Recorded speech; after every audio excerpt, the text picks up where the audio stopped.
Hello, Namaskar. This is Firstpost and you're watching Vantage with me, Palki Sharma.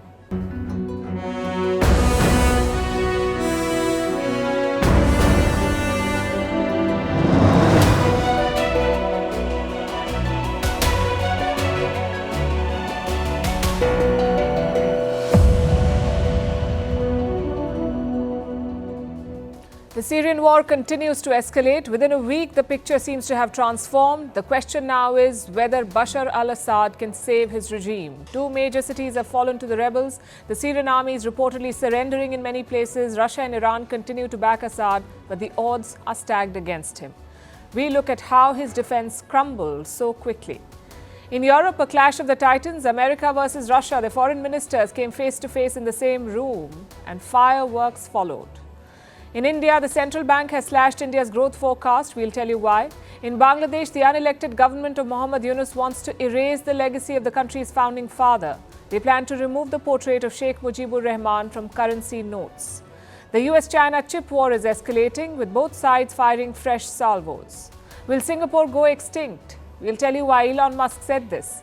What's the mystery disease in Congo that's killing people? Hong Kong is screening travelers. Should you be worried?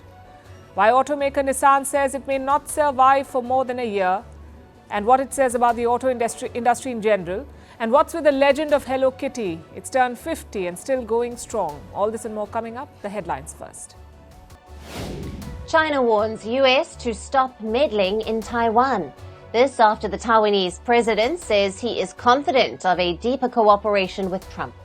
Lai Ching-te was on a Pacific tour with stops in Hawaii and Guam. This trip left Beijing fuming as it claims Taiwan as a part of its territory. Amid calls for resignation, Emmanuel Macron says he will not step down. The French president will serve until 2027. This after the government was toppled for the first time in 60 years. Macron vows to name a new prime minister soon. Protests continue in South Korea demanding President Yoon's resignation. This week, Yoon plunged the nation into political turmoil after the announcement of martial law. The ruling party says he must be stripped of office, adds that Yoon could try to impose martial law again. Joe Biden is considering preemptive pardons for Trump critics. This includes the likes of Anthony Fauci and Adam Schiff. However, the White House is worried about the implication of this blanket move. It comes after Trump's FBI pick vowed to go after the president-elect's critics. And NASA delays its Artemis moon missions. The plan was to send astronauts back to the moon by 2026. The delay is linked to issues with the Orion crew capsule. The moon landing will not take place until at least 2027.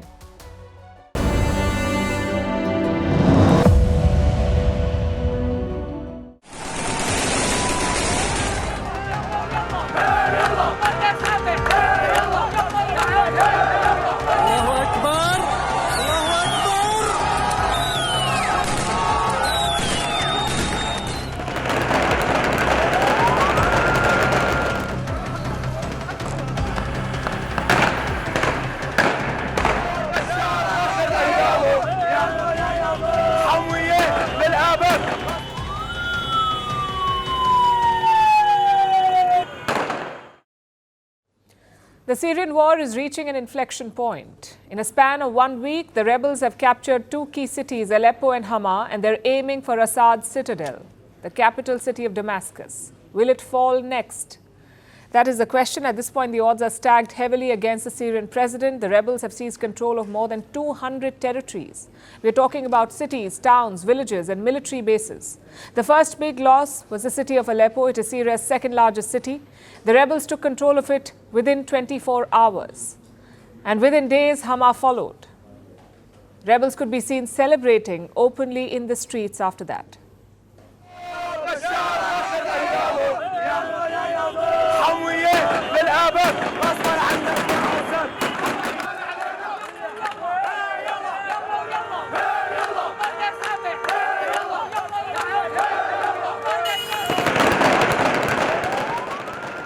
Now, the rebel groups are preparing to strike the next target, the Syrian capital, the stronghold of President Bashar al-Assad.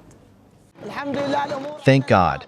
Today the city of Hama was liberated at the hands of our heroic fighters, from al-Assad's criminal gangs who have displaced people since 13 years, and thank God.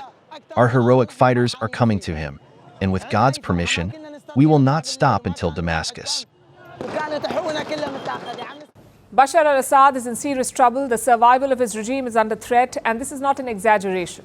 Just look at what's happening on the battlefield. For 13 years, Assad has been fighting this war, pushing back against rebels and terror groups.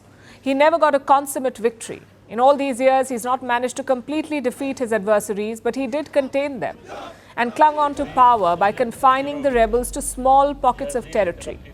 Until 10 days back, he was in control of 60 to 70% of Syrian territory. Different rebel groups controlled the remaining land, about one-third of Syria.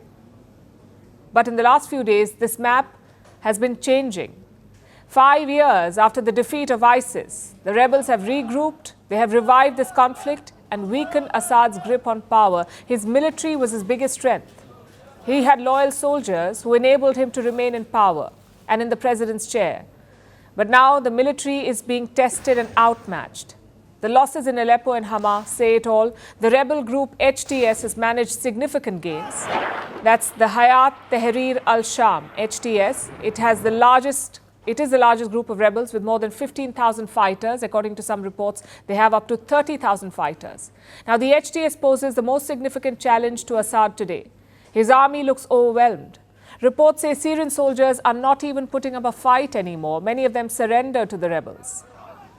The numbers are hard to confirm as the situation on the ground is volatile and reliable sources of information are few and far between. But one assessment suggests that at least 200 soldiers have been captured. These were men loyal to the Assad regime. The rebels have also seized their weapons and ammo. We're talking about a significant stockpile, enough for the rebels to sustain this fight for months, if not years. But the Assad government is putting up a brave face. The defense minister has spoken. He says the losses in Hama are, and I'm quoting, temporary and tactical. I affirm that what happened in the city of Hama today is a temporary tactical measure. Our forces remain positioned around the city of Hama, fully prepared and ready to carry out their national and constitutional duties. So what's their plan? How will Assad's forces retaliate? Yesterday, we received some reports. They said that the Syrian forces have launched a counterattack. They were trying to fight back in Hama, but by evening, they retreated. So by most accounts, the Syrian military seems to be in disarray, and that's not the end of Assad's problems. He's dealing with not just rebel groups, but also growing resentment from within. Remember, it started as a popular uprising against his regime in 2011. They crushed it with brutal force. Over the years, the sentiment has hardened. People are unhappy with the president. Syria's economy is in ruins. Between 2010 and 2020, Syria's GDP shrank by more than half. The currency has collapsed. $1 is now worth 17,500 Syrian pounds. The business community, or whatever is left of it, and Assad's loyalists are losing faith. And it's the rebels who seem to be gaining public sympathy. Look at these pictures. The rebels are releasing detainees from prisons. Where are you from? I am from Hama. May God destroy him. We got rid of him. May God punish him. We were 1,500 persons inside. Each 500 were in one room. May God punish him, similar to how he treated the people. May God bless you and be beside you, and until victory in Damascus, with God willing. Where does this leave the Syrian president? Completely dependent on his allies. I'm talking about Russia and Iran. Syria's military is crumbling. Its economy is already down in the dumps. And while Assad looks to Moscow and Tehran for support, it will have its limits. So far, both countries have vowed to back him. Russia has tried to tip the scales in his favor with an aerial bombing campaign on the rebels. Iran has reinforced Assad's forces by sending fighters.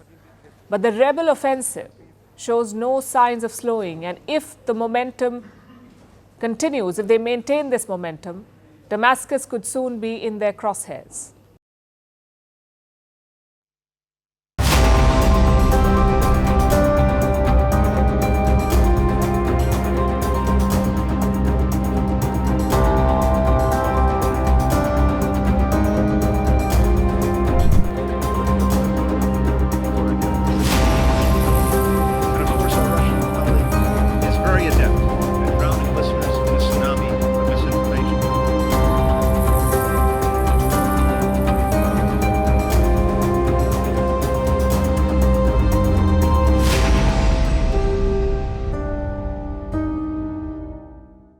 Imagine Superman and Lex Luthor in the same room. Sparks are bound to fly, and that's what happened in Malta yesterday.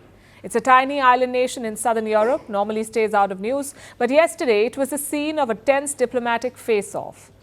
Russia versus Ukraine and the US. I leave you to decide who is Superman and who is Lex Luthor. Anyway, Malta was hosting this meeting, the OSCE meeting, the Organization for Security and Cooperation in Europe, OSCE. It's a multinational security grouping. It includes nations from Europe, North America and Asia. Russia is also part of this group.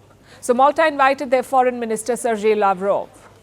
It was a big moment for Moscow because Malta is also a member of the European Union, and this was Lavrov's first visit to an EU nation since the war in Ukraine, the first in almost 3 years.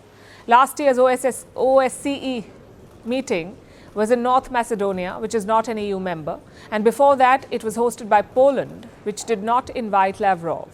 But Malta did. As expected, the meeting produced fireworks. Lavrov was seated at the round table with his rival counterparts, Antony Blinken of the US and Andriy Sybiha of Ukraine. Just as Lavrov started to speak, there was a walkout. The delegations from Ukraine, Poland and Estonia left the room. Take a look.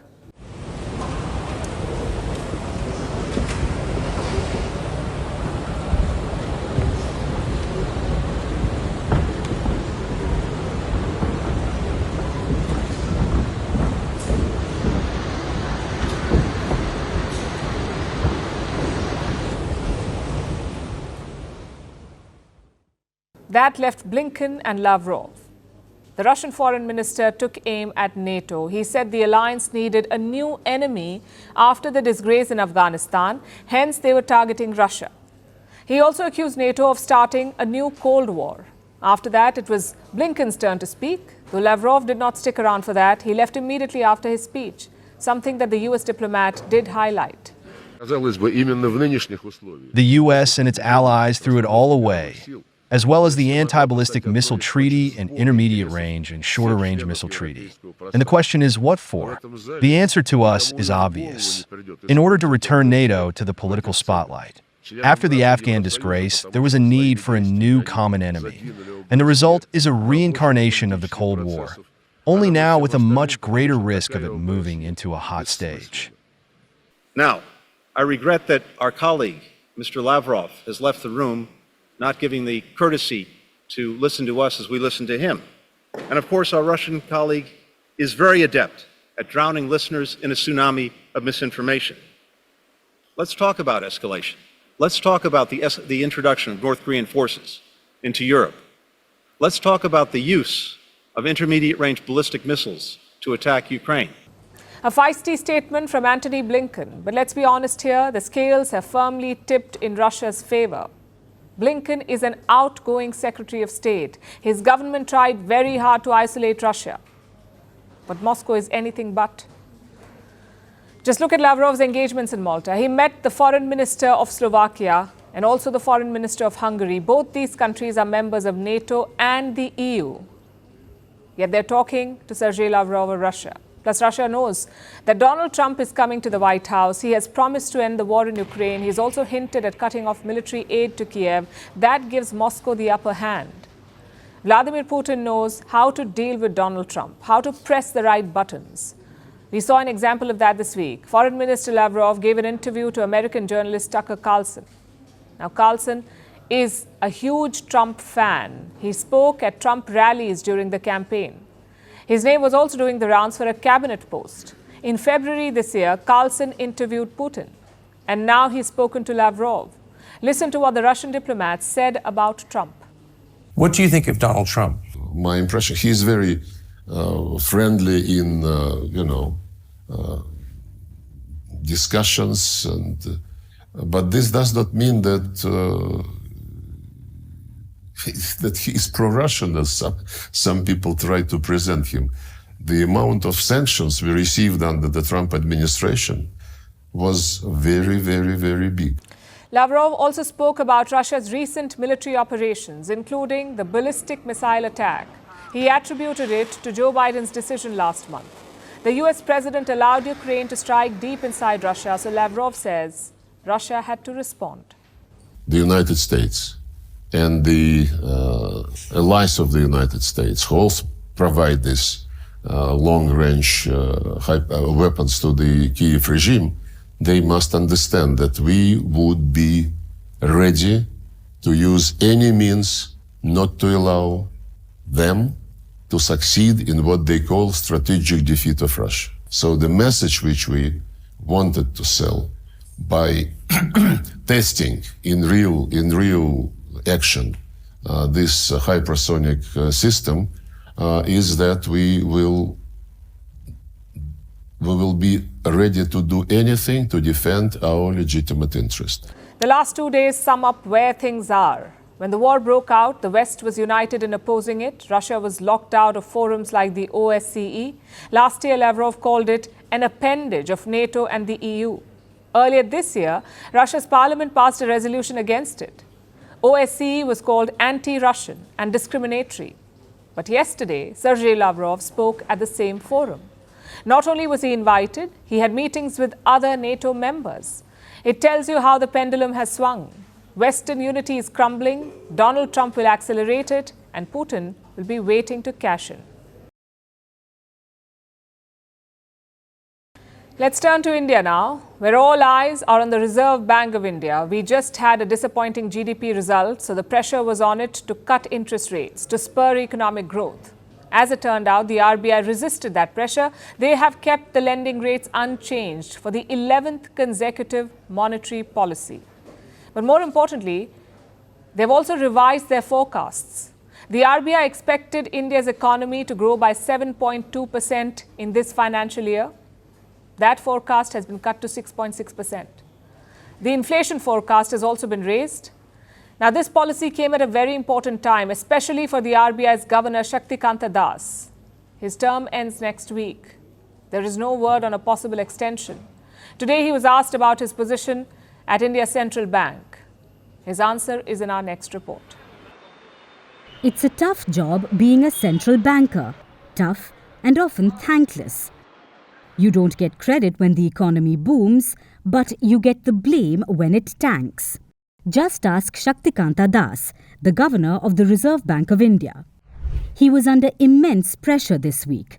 India's latest GDP numbers turned out to be disappointing. A mere 5.4% growth compared to RBI's 7% forecast.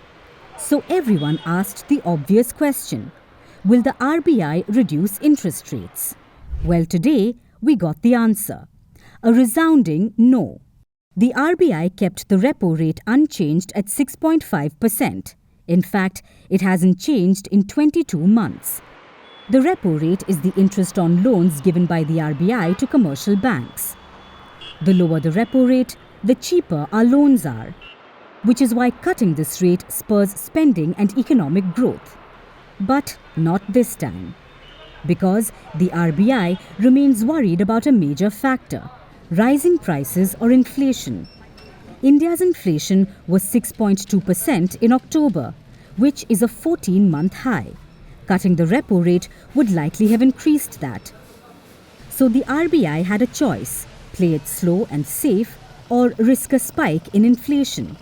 The RBI governor chose the safe option. Food inflation pressures are likely to linger in Q3 of the current financial year and start easing only from the Q4 of the current financial year, that is from January to March. It's not all bad news though. The RBI did cut the CRR or the cash reserve ratio. It's been reduced from 4.5% to 4%. The CRR is the portion of total deposits that banks are required to maintain as cash. The rest can be given away as loans. The lower the CRR, the more loans the banks can give. It's not as effective as an interest cut, but it shows the RBI has one eye on growth. But will this be enough to restore India's economic boom? Perhaps not, because the RBI has also revised some forecasts. Earlier, it expected India to grow by 7.2% in this financial year. That has been cut to 6.6%. There's some hope that government spending will pick up in this quarter.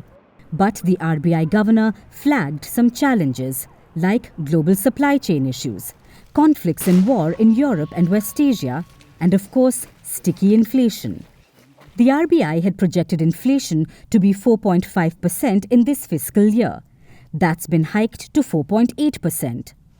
The main worry is food prices. Indian crops remain vulnerable to climate shocks and extreme weather events. As a result, food prices are volatile.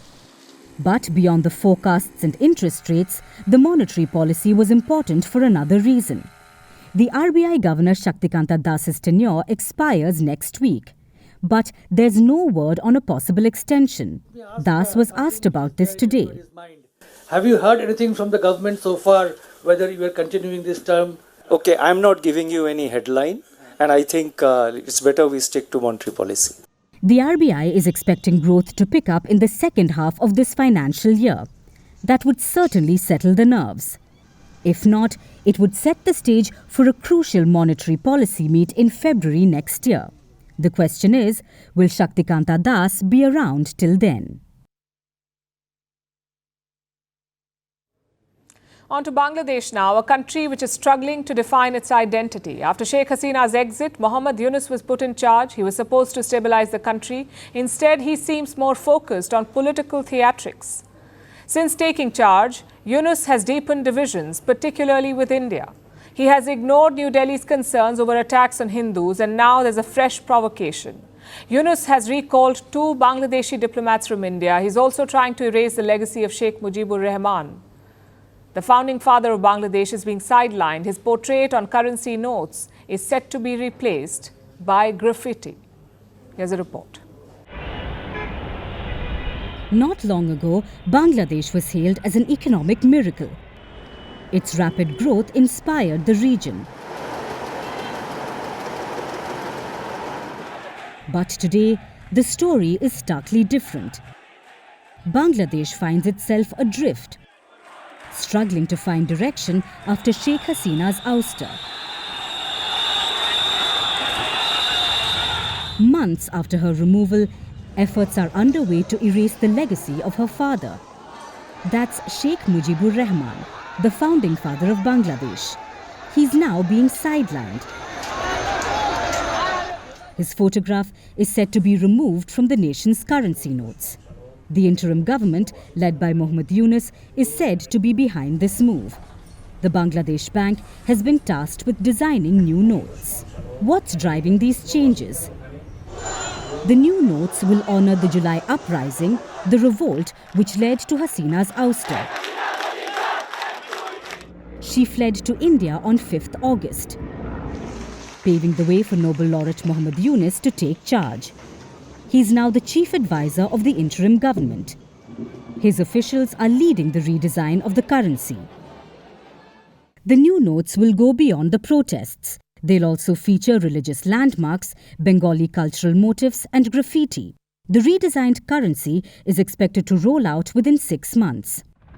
The new notes do little to reflect the reality of Bangladesh's financial struggles. The economy continues to face significant challenges. Inflation remains persistently high. The foreign exchange reserves are under pressure. Last month, they dropped below $20 billion. Dhaka's reserves now stand at around $18 billion. This is above the IMF's recommended threshold, but it covers only about 3.5 months of import expenses. Then there's the political instability. Tensions within the country remain high. Protests are becoming more frequent and intense. Just a few days ago, rival student groups clashed in Dhaka. Attacks against minorities like the Hindus have grown more brazen. Under Yunus, Islamists have gained new momentum. Earlier this year, he had lifted a ban on the Jamaat-e-Islami, a party of Islamists. Bangladesh would need help from its allies to get back on its feet, but Yunus is busy alienating them as well. Dhaka's relationship with New Delhi has increasingly come under strain. To make matters worse, Yunus has now decided to recall 2 senior diplomats in India. They were posted in Kolkata and Agartala. Bangladesh has consulates there. Recently, both missions faced protests. After weeks of turbulence, a reset might be on the horizon. Reports suggest that India's Foreign Secretary could visit Dhaka soon. Bangladesh also seems to be softening its stance on extraditing Sheikh Hasina. Reports say the Foreign Ministry in Dhaka believes this is not the right time to press the issue. The next few weeks might bring some relief to the strained relations. However, Yunus's actions so far give little hope for long-term stability.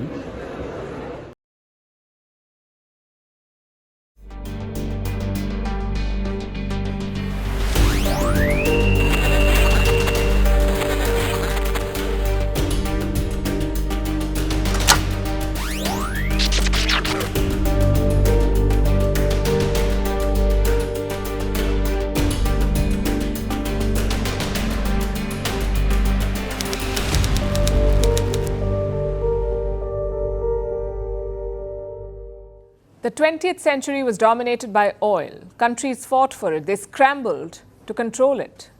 For the 21st century, it's chips. Chips are the new oil. You cannot see them, but they're everywhere. From your phones to your cars to microwaves, chips are omnipresent, which makes them a $611 billion industry. Right now, two countries are battling to control it: the United States and China. On Monday, Washington drew first blood. It announced new sweeping restrictions. The target was China's access to advanced chips. This crackdown includes curbing exports to 140 companies, tightening control of chip-making gear, and stopping the export of US and foreign-made HBM to China. HBM stands for high bandwidth memory chips. They're used in high-performing computing applications like artificial intelligence. Basically, the US has one simple goal: stop China from developing advanced AI tools. That's what this new ban is about. And of course, China did not take it well. These actions severely disrupt the international economic and trade order, destabilize global supply chains, and harm the interests of both Chinese and U.S. companies, as well as the global semiconductor industry. We urge the United States to respect the law of the market economy and the principle of fair competition. If the U.S. insists on escalating control measures, China will take necessary measures to resolutely protect the legitimate rights and interests of Chinese enterprises. Beijing talked about retaliation and they walked the talk. On Wednesday, China banned the export of rare metals to the US. This includes gallium, germanium, and antimony. And why are they important? Because you need these metals to make chips. Now look at the numbers. China controls 94% of the world's gallium production, 94%. It also controls 83% of germanium production, and China is the largest producer of antimony. So Beijing played to its strengths, curbing the export of these metals to the US. It's a drastic escalation, but it's not the first. The Biden administration has long tried to curb China's chip abilities. In fact, this is the third crackdown in 3 years, and it may get worse in the months ahead because Donald Trump is set to take charge in Washington. He too has a hawkish stance on this issue. Washington has two major worries at this point. One, advanced artificial intelligence tools. So far, the US has been leading the AI race, and it wants to keep it that way. It wants to maintain the lead. It cannot stop China from acquiring the know-how, so it is trying to derail the development process. The other worry is defense. Xi Jinping has big plans for the PLA, the People's Liberation Army, that's the Chinese army. A big part of it includes cutting-edge AI-driven weaponry. That's what China wants. But for that, they need technology. And that has left the United States spooked. So they're trying to restrict access. Basically, they're trying to ensure that China gets nothing, neither the hardware nor the talent. Now, this is a setback for Beijing. Its chip production industry is new. They're far behind the United States at this point. They need both technology and homegrown talent to beat Washington. The tech seems difficult to come by, but Beijing has come up with a new plan, a small giant strategy. You see, the US has a few major chip giants, a few companies, the likes of NVIDIA, AMD, even Intel. China does not want that. It wants small chip and tech giants, and a lot of them. Currently, Beijing has 14,600 small privately owned companies, 14,600 companies, they are driving this industry. 5,000 of them are working in new technology like AI. 90% are manufacturing companies, 80% operate in strategic industries, the likes of semiconductors and aerospace. China's plan here is to cultivate these obscure companies, pump a lot of money into them, grow them into important assets, and scale up the tech competition with the US. So it's going to be Washington's big companies versus Beijing's mini giants. And what's next? Trump has already made his intention clear. He will escalate this further. As things stand today, the chip war is far from over. It is in fact escalating. Two superpowers, each with their own strategy. The United States wielding its technological might and China mobilizing an army of small companies. It's a battle that could well define the world in the years ahead. And it's not just about chips. It's about who will dominate the 21st century. Singapore is going extinct. That was Tesla CEO Elon Musk's big tweet on Thursday. The comment was a response to a post about Singapore's baby crisis. And it's not just Singapore. Musk thinks a lot of countries will go extinct. He has not named them. But earlier this week, South Korea made headlines for the same reasons, on being the first country to disappear from Earth. The headlines itself may sound alarming, but the reason is very simple. The dropping fertility rate across the globe. The ideal fertility rate required to sustain a population is 2.1. In some countries, it has dropped below 1, and that has sparked concerns. So is Singapore really facing extinction? Which other countries may go the same way? Our next report tells you. In every corner of the world, the signs are becoming harder to ignore. Once bustling towns grow eerily quiet. Schools shut their gates for good. Entire villages vanish. Humanity, for centuries, has thrived on the foundation of growth and reproduction. But now, the numbers tell a chilling story. Birth rates are plummeting. Populations are aging. And the survival of nations hangs in the balance. A stark warning came from Elon Musk. He tweeted, "Singapore and other countries are going extinct." The reason? Falling fertility rates. Singapore's fertility rate has been declining for some time now. But in 2023, it fell to a historic low of 0.97. This refers to the number of children a woman is expected to have in her lifetime, and it has left the city-state alarmed. So Singapore did what all governments do. It tried to throw money at the problem. But even that did not help. Singapore's baby crisis is because of a couple of reasons. The cost of living crisis. The expenses of raising a baby and the difficulties managing work and family commitment. Just offering parental leaves or cash incentives doesn't make them go away, and it's the same situation in many countries across the globe. Like South Korea, earlier this week, it made headlines on how it could be the first country to disappear by 2100. The reason again was a population crisis. South Korea already has the lowest birth rate in the world. In 2023, it fell by another 8% to 0.72. If the trend continues, in 50 years, nearly half the population will be older than 65. Japan, too, has a similar trajectory. It was once the world's 11th most populated country. But its population is expected to halve before the end of the century. Japan now sells more adult diapers than baby diapers. Then, there is China. Until recently, it was the world's most populous nation, accounting for a sixth of the global population. But Beijing too is dealing with falling birth rates, and this isn't just a developed country problem. In 2023, Brazil showed the slowest population growth on record. So this is truly a global problem. In 1950, the average woman had 5 children. Today, that number is just over 2, and in many developed nations, it's far below that. For a population to hold steady, the number should be 2.1. So, what's driving this global phenomenon? The reasons are complex and intertwined. Rising urbanization, the high cost of living, and shifting cultural norms all play a role. Many young people are delaying or foregoing parenthood altogether. That is due to financial instability and career priorities. Women's empowerment too plays a role. Access to education allows more women to choose if and when to have children, and this is an economic catastrophe. Fewer people mean fewer workers, fewer consumers, fewer taxpayers. National economies are built on demographic momentum, and that momentum is grinding to a halt. The cost of an aging population will be astronomical. Healthcare systems will buckle, pension funds will collapse, economic growth will stagnate. Governments are throwing money at the problem. Tax breaks, incentives, more leaves. But money cannot create babies. Governments need to understand it isn't just about creating children, it's about creating a world where people feel they can. Or else, civilization as we know it could run out of people.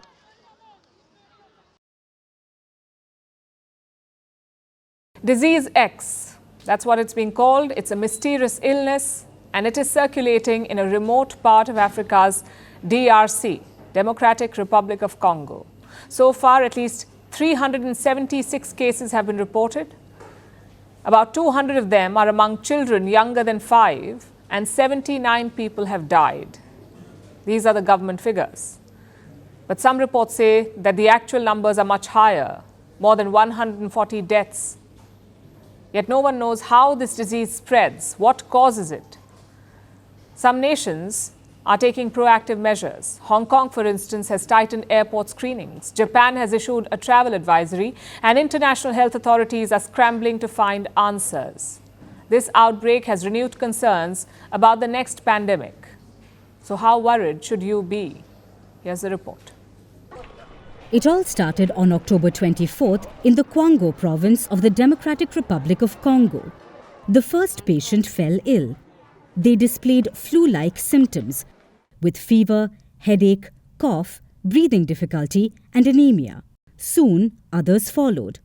So far, at least 376 people have fallen sick. Out of this, about 200 are children younger than 5 years.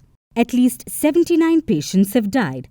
That's the government figure, but as per some reports, at least 143 people have been killed, while dozens are falling sick. The disease remains a mystery. It's being called Disease X. It wasn't until December 1st that the national government was notified. Ever since, they have been scrambling to find answers. It looks like a respiratory-type illness. I said, it looks like. We only received the alert 4 or 5 days ago, so don't think that in 4 or 5 days we can already identify the mode of transmission. Is it a waterborne disease? Is it a waterborne bacterium? Is it a cough-borne respiratory disease? I can't answer these questions yet. We are really on maximum alert. We need to confirm through the diagnostics the suspicions around whether the unknown disease is a respiratory infection.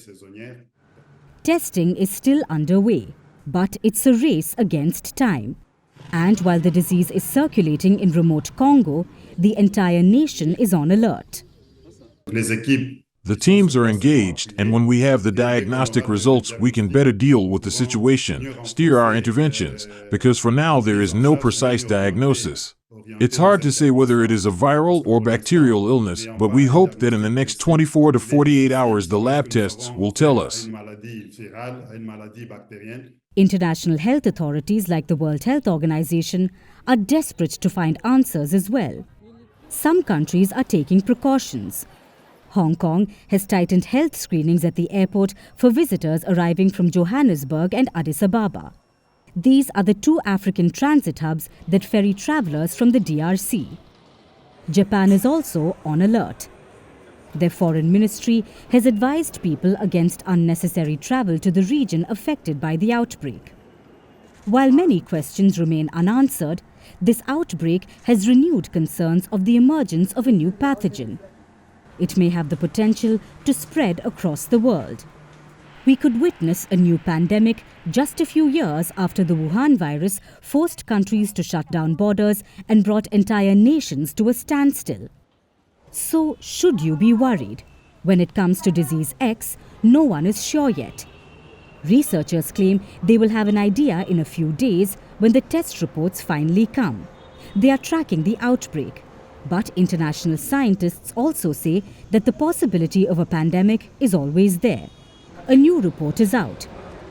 Researchers in China claim that the world is on the brink of the next pandemic. with evidence of new pathogens, cases of bird flu, and virus strains found in the wild now infecting humans. The birth of a pandemic may be random, but it's in our favor to be prepared. Our next story is about the fall of an icon. The automaker Nissan. It used to be everywhere at one point, in the Fast and Furious movies, in console games, and in magazines and toy sets. But now Nissan is on life support. The company may not survive beyond 2025. And who is saying this? Senior executives at Nissan. They say the company can survive up to 12 or 14 months. It needs to find a major investor by then.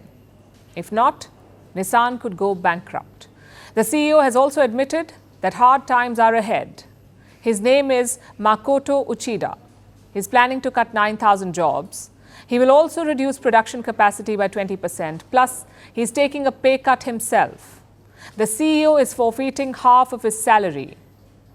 All of this is expected to save $2.6 billion in costs. It's a big figure, but it's not going to be enough. So tonight, we are focusing on three questions. How did things go wrong with Nissan? What does their future look like? And what does it say about the auto market in general? Let's start with Nissan. It was founded in the year 1911 in Japan. Today, they are the 9th biggest auto company in the world. In many ways, Nissan was ahead of its times. They introduced the first mass-market electric vehicle back in 2010, the Nissan Leaf. They also had a sizable foothold in China and the US, their two main markets. Then how did things go so wrong? Well, Nissan faced three main problems. The first was leadership. For almost 18 years, the company was led by one man, Carlos Ghosn. But in 2018, he was arrested in Japan. He was accused of financial fraud at Nissan. Ghosn was placed under house arrest, but he later escaped to Lebanon, and that too by hiding himself inside a box on a plane. Clearly, that episode destabilized Nissan. Ghosn's successors could not crack the code, so leadership or the lack of it was a major problem.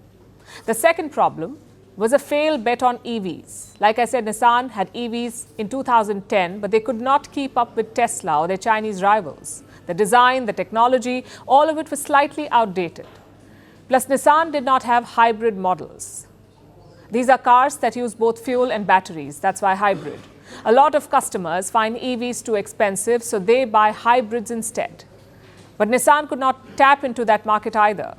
As a result, sales plunged. Nissan sold 3.3 million vehicles last year, which is 40% down from 2017. Same with the share prices. Nissan is almost 47% down in the last 5 years. It has lost $30 billion in market value in under a decade. Then we come to problem number 3. The loss of a major partner and shareholder. The French automaker Renault. Renault saved Nissan from bankruptcy in 1999. They bought a 43% stake in Nissan.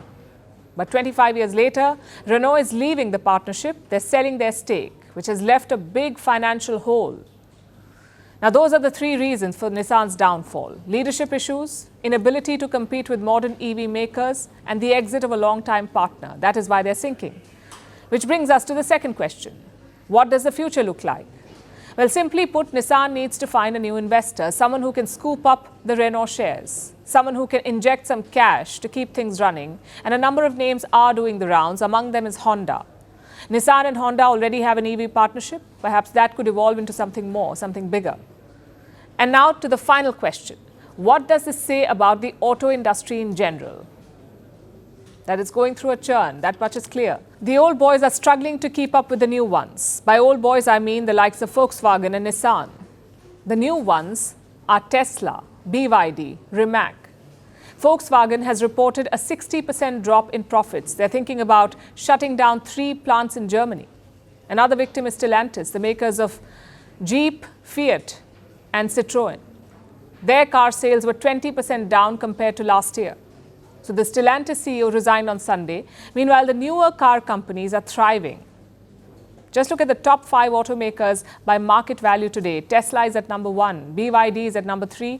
You have Ferrari at number 4, but they don't count as a mass market car. So going forward, expect major changes in the auto sector. Government regulations are changing, customers are changing, and so is automotive technology. Companies that adapt will end up surviving. Those that do not will perish or be gobbled up.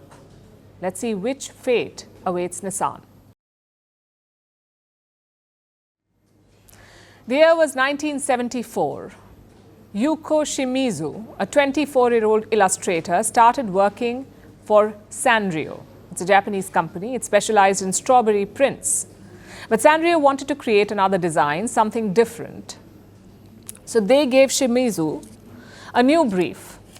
And it was just one word, kawaii, which is Japanese for cute.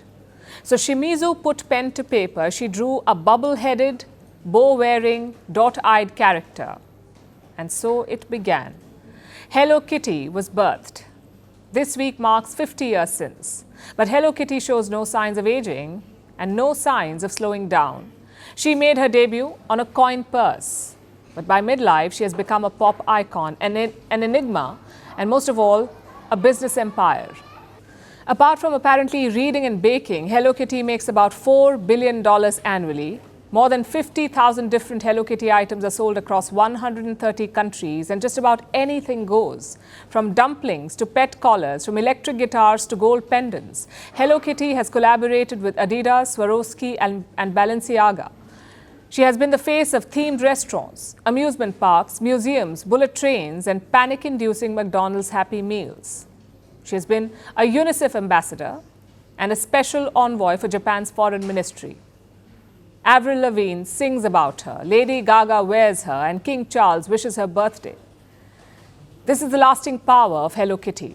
After Pokemon, she is the second highest grossing media franchise in the world because she is the so-called CEO of Super Cute. But let's be honest, cuteness alone has not raked in $80 billion in all these years. That's how much money Kitty has earned in her lifetime, $80 billion. This has required some shrewdness as well. And it's a lesson in brand building. So let's focus on 3 big takeaways. First, smart business expansion. Years ago, Sanrio focused on selling Hello Kitty products in its own stores, but the profit margins were small. So by 2008, they licensed Hello Kitty and they did it aggressively. This meant far less risk. The same control of Kitty's image, but billions in royalties. The second takeaway is right target audience. Like most successful brands, Hello Kitty has tried to attract young fans, and this is essential because as they grow older, they carry the brand with themselves. They transfer it to their kids. So there are Hello Kitty toys for kids, Hello Kitty, the TikTok sensation for teens, and for adults, Hello Kitty makeup lines in Sephora, marathon races in Singapore, and basketball mascots in the US. Which brings us to the next strategy, adaptability. About a decade ago, Kitty's appeal began waning. Sales were shrinking. Back then, Kitty earned about $5 billion a year. Within a few years, that number has reduced by $1 billion, but it has stayed pretty much constant ever since. Because Hello Kitty continues to adapt. She's expressionless. She's non-threatening. She's open to interpretation. So she can integrate with most brands, which is a perfect money-making machine, even if that machine needs repairs every now and then. Now you may say, a lot of other brands use all these 3 tactics, like Pokemon, Mickey Mouse, and Star Wars. And that is true. But what sets Hello Kitty apart is her paradox. She is inherently simplistic in terms of design. It is just a few basic shapes put together. She is cheap to reproduce. And she's easy to recognize. But she's hard to get to know. As per the company storyline, Kitty may have been born in Japan, but she lives in London. Thus, Kitty is not a cat. Apparently, it is a girl. Which is why Kitty is not an it, but a she. And she may be a mouthless face, but most fans see her as an empowering symbol, knowing that cuteness can seem frivolous, but it is also a soft power. While Hello Kitty wields it, in all likelihood, she will not be saying goodbye anytime soon.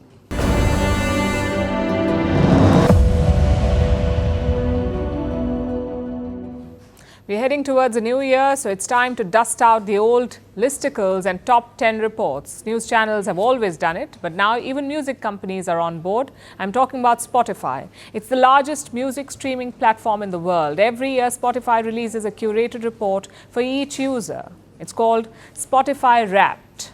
It tells you how much time you spent listening to music, which artists you listen to the most, and what genre fit your mood this year. 2024 Spotify Wrapped is out, and people have pointed out something interesting. This time, Spotify used artificial intelligence to make their annual report. The result? Some pretty funny and weird messages. Take a look.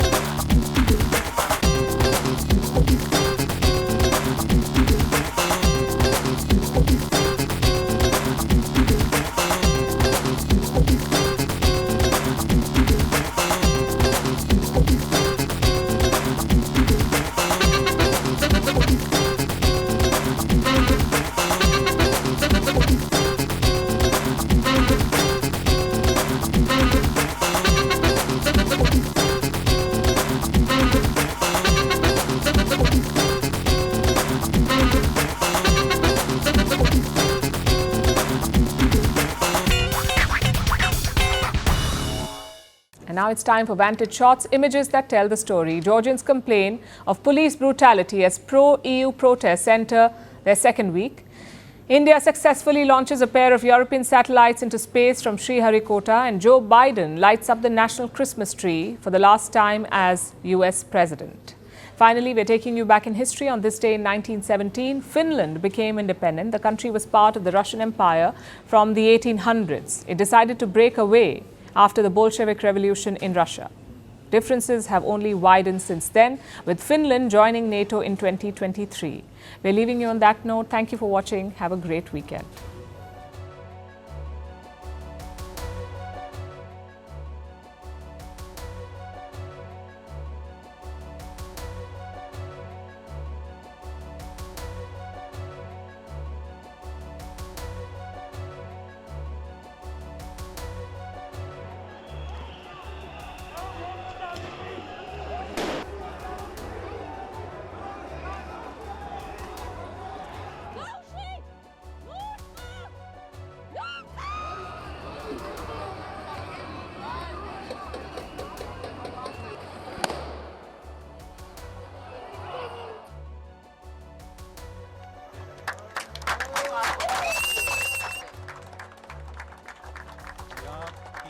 PSL-59 promotion यान का सफलतापूर्ण उत्थापन range operation director ने भी इसकी पुष्टि कर दी है।